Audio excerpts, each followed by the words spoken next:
मेरे लिए रास्ते उतने महत्व नहीं रखते, मंजिल मेरे लिए महत्वपूर्ण है। कौन वहां तक पहुंचा बड़ी बात वो है। कई ऐसे लोग हैं जो साधना करके भी कुछ अलग ही हैं, कई ऐसे लोग हैं जो साधना नहीं करते फिर भी बेहतरीन है। साधना आपको बेहतर बनाती है, बेस्ट बनाती है। साधना आपके जीवन को एकदम खुशियों से भर देती है, समृद्धि, शांति, आनंद, प्रेम से भर देती है, शरीर स्वस्थ कर देती है। इसलिए साधना बेहतर। इन पहाड़ों की, इन नदियों की, इस यूनिवर्स की, इन प्लैनेट्स की, इन डायमेंशंस की एनर्जी हम अपने अंदर खींच के और उनको यूज करें। ये परमात्मा ने हमारे लिए तो रखा है और हमारे शरीर में वो रिसीवर भी लगाए हैं कि हम उन एनर्जीज को रिसीव कर सकें। भगवान ने हमारे लिए सब कुछ रखा है और हम उसको यूज ना करें और रोना शुरू कर दें तो फिर भगवान की गलती नहीं, हमारी गलती है।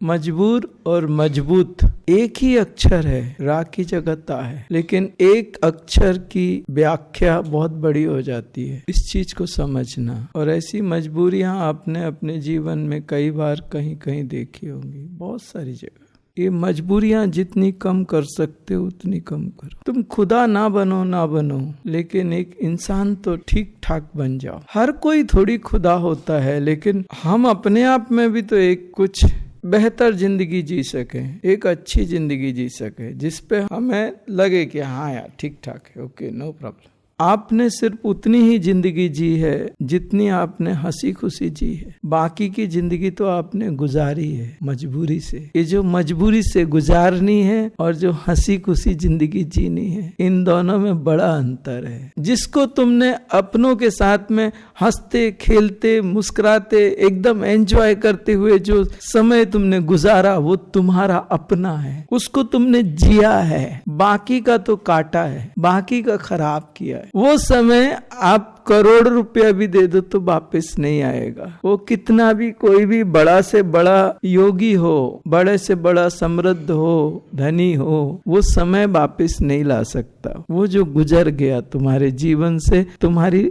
जीवन में से उसको माइनस कर दिया गया कि ये इतना जी लिया इसने, बस हो गया। ये जो समय दिया है ये परमात्मा ने तुम्हें जीने के लिए दिया है। तुम भले ही आध्यात्मिक हो या ना हो, लेकिन तुम हंसते हंसते जिंदगी को प्रसन्नता से जी रहे हो, मेरे लिए तुम सम्माननीय हो। मेरी नजर में तुम बेहतर हो। अंदर से तुम्हारे अंदर से प्रसन्नता है, तुम बेहतर हो। जरूरी नहीं है कि तुम साधना करो या तुम सेवा करो या तुम कुछ करो तब तुम बेहतर हो ना। साधना करके उस स्थिति को प्राप्त हो सकते हैं। कई लोग बिना साधना के भी उस स्थिति को पहुंच जाते हैं। मेरे लिए रास्ते उतने महत्व नहीं रखते, मंजिल मेरे लिए महत्वपूर्ण है। कौन वहां तक पहुंचा बड़ी बात वो है। कई ऐसे लोग हैं जो साधना करके भी कुछ अलग ही हैं, पसंद नहीं आता मेरे को वो। और कई ऐसे लोग हैं जो साधना नहीं करते फिर भी बेहतरीन है। साधना आपको बेहतर बनाती है, बेस्ट बनाती है। साधना आपके जीवन को एकदम खुशियों से भर देती है, समृद्धि, शांति, आनंद,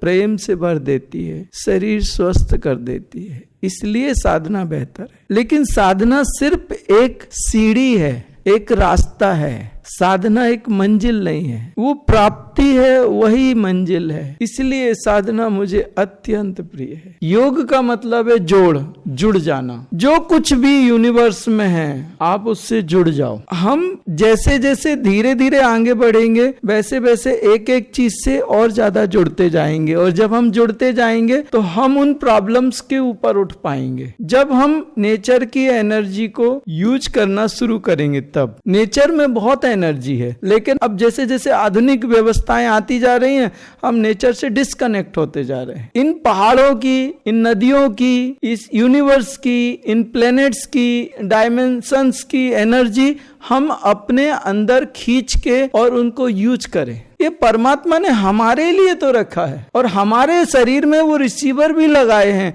कि हम उन एनर्जीज को रिसीव कर सकें। उसके बाद भी अगर हम ना करें और रोते रहें तो फिर तो हमें रोना ही चाहिए। भगवान ने हमारे लिए सब कुछ रखा है और हम उसको यूज ना करें और रोना शुरू कर दें, तो फिर भगवान की गलती नहीं, हमारी गलती है। यहाँ पे आपको उनकी इमेज मिलेगी भैरुंडा की। यहाँ मैंने नित्याएं स्थापित की हैं। ये जो शिवलिंग है ना, उसके ऐसे सब तरफ 16 नित्याएं हैं। उन सब नित्याओं में उनका नाम लिखा है। उसके नीचे श्री चक्र है। उस श्री चक्र से मैंने क्या किया है, यूनिवर्स के साथ में वो श्री चक्र कनेक्ट करके और वो भैरुंडा की एनर्जी को वहां स्थापित किया है। और फिर वो 16 जो ऊर्जाएं रहती हैं, तो ये रुद्र को मुझे क्या करना है, शिव बनाना है। और रुद्र शिव कब बनता है, जब फीमेल एनर्जी उसको मिल जाती है तो वो शिव बन जाता है। जब तक सती का शरीर कट गया, गिर गया, अकेला है ना, वो क्रोध में है। उसके क्रोध का कारण क्या है, सती का वियोग है। अब सती ने क्या किया, पार्वती का रूप धारण किया। और ये आद्य शक्ति ने क्या किया, अपने 16 स्वरूप धरे नित्याओं के रूप में। तो ये 16 स्वरूप क्या है, चंद्र से जुड़े हैं। और भगवान शिव क्या करते हैं, चंद्र को धारण करते हैं सर पे। ये 16 स्वरूप, ये चंद्र की कलाएं हैं इनमें। तो इसको क्या किया मैंने कि एसी लगा दिया भीतर, 2 एसी लगा दिए, ताकि वो रुद्र शांत रहे। उसके संहार क्रम नहीं चाहिए मुझे, उसकी कृपा चाहिए। तो वो कैलाश में रहता है तो एकदम ठंडा माहौल रहता है, तो 2 एसी लगा के रखे, ऊपर से पानी और नीचे वो चंद्रमा की कलाएं बिखेर दी, 16 कलाएं, उनमें शक्तियों का प्रवेश करा दिया। और उसमें सुमेरु क्या करते हैं, सुमेरु यूनिवर्स की उस एनर्जी को विशेष रूप से बुला के भैरुंडा की एनर्जी को वहां स्थापित करते हैं। और जब भैरुंडा की एनर्जी वहां स्थापित हो जाती है, ऐसे सब दिशाओं में सब तरफ से चंद्र की कलाएं ना भगवान शिव को शांत रखती है, शीतल रखती हैं। वो एक सर्किट क्रिएट किया है। चंद्र की कलाएं उनमें विशेष रूप से हैं, क्योंकि वो सहस्रार चक्र में है ना। सहस्रार चक्र के ऊपर एक बिंदु है, वो ट्रायंगल है, उस ट्रायंगल के ऊपर एक बिंदु है। तो बिंदु से वो ट्रायंगल आया है। ट्रायंगल पे क्या है, एक महालक्ष्मी, एक महाकाली और एक महासरस्वती, ट्रायंगल है। तो वो सहस्रार के ऊपर ये ट्रायंगल है। अब यहाँ से ऊपर वो बिंदु है, वो चंद्र है। नमः शिवाय। भैया जी, क्या ऊंचाई पर साधना करने से हमारी साधना में कोई विशेष प्रभाव पड़ता है? कृपया मार्गदर्शन करें। एक्चुअल आप जितनी ऊंचाई पे साधना करोगे उतने जल्दी सिद्ध होती है हाइट पे। लेकिन जब आप फर्स्ट, सेकंड, थर्ड फ्लोर पे बैठते हो तो उसमें क्या होता है कि स्लैब डालते हैं, स्लैब में वो लोहा डालते हैं, आयरन डालते हैं, तो उसका एक मैग्नेटिक फील्ड होता है। और जब आप साधना करते हो तो आपका अपना एक मैग्नेटिक फील्ड होता है। तो वहां पे उसमें और आपके मैग्नेटिक फील्ड में संघर्ष होता है। अगर आप देखें कि आपका जो मोबाइल है उसमें आप कंपास वगैरह होता है ना, दिशा देखने के लिए, फर्स्ट फ्लोर पे जाके आप कंपास में दिशा देखें ना और जमीन पे रखें तो दिशा दिखाएगा, लेकिन बहुत उल्टी सीधी दिखाएगा, एक्यूरेट नहीं दिखाएगा। और जैसे ही आप उसको ऊपर उठाओगे जमीन से, जितने ऊपर उठाओगे उतना एक्यूरेट दिखाएगा वो कंपास दिशा। आप समझ रहे हैं ना मैं क्या बोल रहा हूँ? ये करके देख लेना आप। उसका मैग्नेटिक फील्ड रहता है जो लोहा डला हुआ है, और उसका एक प्रभाव रहता है। आपके शरीर पे भी वो प्रभाव आता है। अगर आप फ्लैट में रहते हो, फर्स्ट, सेकंड, थर्ड, उसमें आप कुछ नहीं कर सकते, वो तो करो,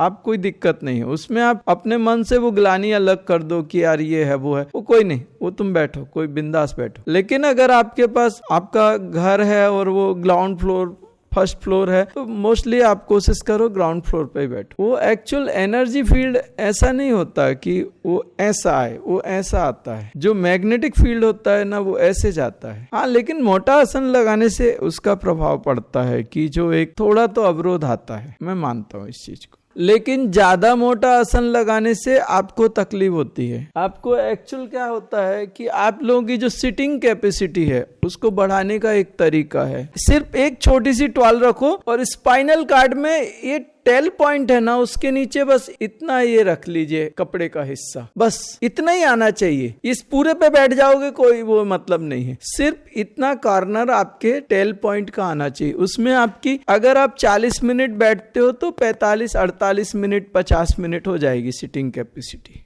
सिटिंग कैपेसिटी एक्चुअल जो धमनी है आपकी, आर्टरी है, उस आर्टरी में अगर प्रॉब्लम है तो आपकी सिटिंग कैपेसिटी वीक होगी। तो आर्टरी की, अगर मैं नाड़ी तंत्र में जाके आर्टरी की साधना करता हूँ तो आपकी सिटिंग कैपेसिटी भी बढ़ती है और रेस्पिरेटरी सिस्टम इजी होता है। नमः शिवाय। भैया जी, अपने शरीर के अलग अलग भागों पर साधना करने के क्या प्रभाव होते हैं? कृपया मार्गदर्शन करें।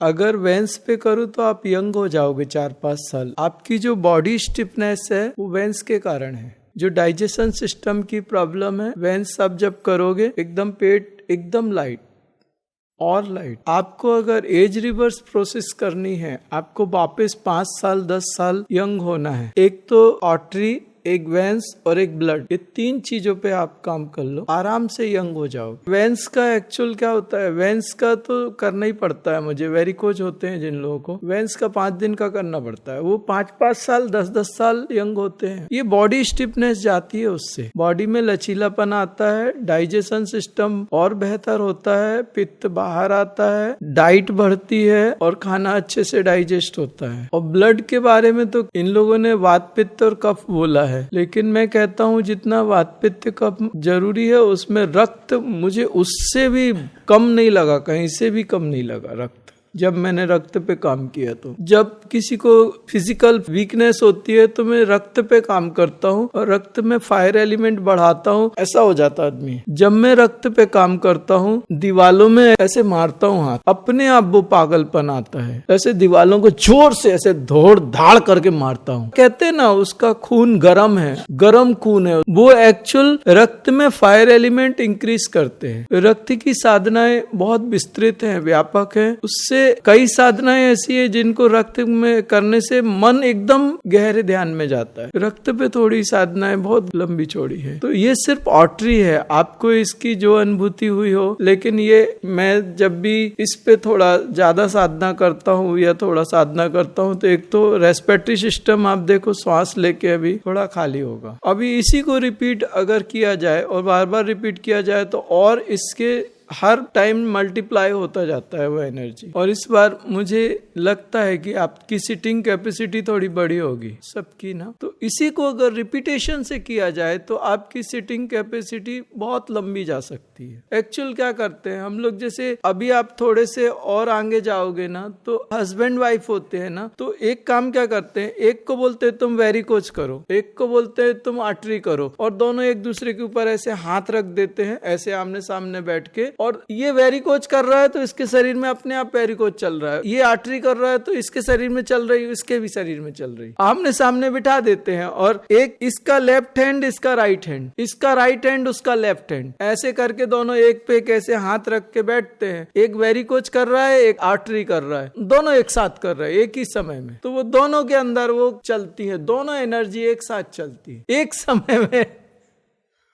टेक्निक अगर अच्छी हो ना, तो कम समय में बेहतरीन रिजल्ट्स आते हैं। उसी को फिर हम लोग ऐसे कर देते हैं, जैसे अभी 50 साधक हैं तो एक दूसरे का हाथ पकड़ के ऐसे बैठ जाते हैं, और फिर वो जो क्या करते हैं, उनमें से 4 एनर्जी हम लोग एक साथ चलाते हैं। इकट्ठी जब उतने साधकों की एनर्जी शरीर में मूव होती है तो एक अलग प्रेशर होता है उसका। 50 साधक हैं, 100 साधक हैं, उनको ऐसे ओवल शेप में बिठा देते हैं और एक दूसरे का हाथ ऐसे पकड़ लेते हैं वो, और साधना अपनी चालू। तो वो जो फोर्स बनता है, एक आदमी एनर्जी को इन्वोकेट करे तो उसका फोर्स कितना, और 50 लोग एनर्जी को इन्वोकेट करके फ्लो करे तो उसका फोर्स कितना। फिर उस समय वो कर्म जो रहता है, वो कर्म वहां रुक नहीं पाता, वो बह जाता है, टूट जाता है, बिखर जाता है, वो कलेक्टिव हो जाती है, एनर्जी कलेक्टिव कॉन्सियसनेस की हो जाती है, फिर वो इंडिविजुअल नहीं रह जाता। तो जब भी कभी ऐसी कोई चीजें होती हैं तो एक कलेक्टिव कॉन्सियसनेस क्रिएट करते हैं। कभी कभी एक ही प्रकार की एनर्जी डालते हैं, कभी 4 प्रकार की एनर्जी डाल देते हैं, तो वो एनर्जी फिर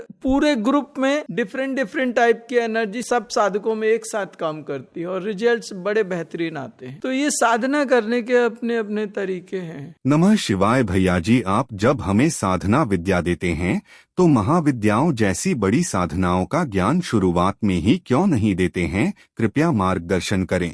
भगवती की ये फोटो है राजराजेश्वरी ललिता त्रिपुर सुंदरी की। भगवान की नाभि पे जो कमल निकला है, भगवती उस पे स्थापित है। भगवान जो सदाशिव हैं, एक्चुअल सदाशिव इधर ही विशुद्धि में ही होते हैं। भगवान सदाशिव हैं, उनके एक पाए पे गणेश हैं, एक पाया ब्रह्मा है, एक विष्णु है और एक महेश है। 4 पाए हैं। ये 4 मिलके भगवान शिव का आसन बनाते हैं, उस पे सदाशिव बैठते हैं। उस पे से सदाशिव पे से राजराजेश्वरी ललिता त्रिपुर सुंदरी प्रकट होती है। है। जब तक ये चार पाये ना हो, सदाशिव ना हो, तो राज राजेश्वरी बैठेंगी कहाँ, वो बड़ी बात है। और सदाशिव चाहिए तो इसके नीचे मिलता ही नहीं है, विशुद्धि का काम है सदाशिव का। तो इसलिए मैं थोड़ा जल्दबाजी में महाविद्या नहीं देता। वो क्या है, फिर अपन दे दो और फिर भीड़ बढ़ जाए, लेकिन वो चीज नहीं आए ना तो मजा नहीं आता। एक एक साधक को ना एक एक पग पे संभाल के उसको आगे बढ़ाना पड़ता है, कहीं रुकना नहीं चाहिए वो। नमः शिवाय। भैया जी, आपके मंदिर में आपने शिवलिंग के साथ श्री नंदी की स्थापना नहीं की, क्या इसका कोई विशेष कारण है? भैया जी कृपया मार्गदर्शन करें।